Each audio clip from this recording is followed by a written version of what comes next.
Hello అండి. ఈరోజు మన ఈ చిన్ని వీడియోలో సప్త శనివారాల్లో భాగంగా 7వ వారం పూజ చూసేయండి ఫ్రెండ్స్.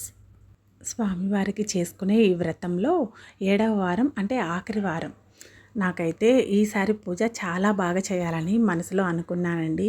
స్వామివారు నాతో ఇలా చేయిస్తున్నందుకు నాకైతే చాలా ఆనందంగా ఉంది. నైవేద్యంగా ఈరోజు స్వామికి పులిహోరను, దద్దోజనము, వడలు, స్వీటు సమర్పించానండి. కలశం పెట్టుకొని ఈ విధంగా అయితే కలశాన్ని అలంకరించుకున్నాను. పూజ అంతా కంప్లీట్ అయిన తర్వాత అయితే ఈ వీడియో తీస్తూ ఉన్నానండి. శనివారాలు కంప్లీట్ అయ్యాయనే ఆనందంతో అలా అనిపించిందేమో.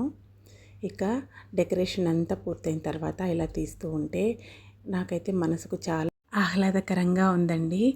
ఎలా కంప్లీట్ చేసుకోగలను, అసలు ఎన్ని నెలలు పడుతుందో నాకు కంప్లీట్ చేసుకోవాలంటే, అసలు చేయగలనో లేదో అనేసి నాకైతే ఎన్ని అనుమానాలు అయితే వచ్చాయో అండి.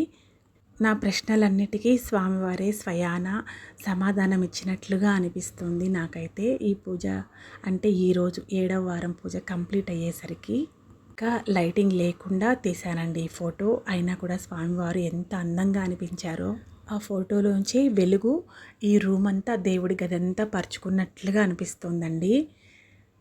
ఇలా చూస్తే స్వామివారిని అలాగే ఉండిపోతామండి, నిలిచిపోతాము. అంత బాగా అనిపించింది నాకైతే. మళ్ళీ ఇప్పుడు లైట్ వేసి తీస్తున్నానండి. ఈసారి వడలు చాలా అంటే చాలా బాగా వచ్చాయి. చూడండి ఎంత బాగా పొంగాయో. కలర్ కూడా రెడ్గా చాలా బాగా వచ్చాయి. ఉద్దిపప్పు వడలండి. వాటిని ఈ విధంగా నేను తక్కువ ఆయిల్లో ఫ్రై చేశానండి. ఒకేసారి ఎక్కువ ఆయిల్ వేసి ఎక్కువ వడలైతే వేయలేదు. ఇలా 2 సైడ్స్ టర్న్ చేస్తూ చేశానండి. ఈ రెసిపీ ఇంత బాగా వచ్చిన తర్వాత చిన్న షార్ట్ అయితే తీశానండి. నేను ముందుగా అనుకుంటే ఈ రెసిపీని కూడా షేర్ చేసిండేదాన్ని. నెక్స్ట్ వీడియోలో మీకు షేర్ చేస్తాను. వీటిని ఇలా అరిటాకులో తీసానండి. ఎంత క్రిస్పీగా ఉన్నాయో, పైన లోపల ఎంత సాఫ్ట్గా ఉందో. అసలు హోటల్ స్టైల్లో చాలా బాగా వచ్చాయండి వడలు.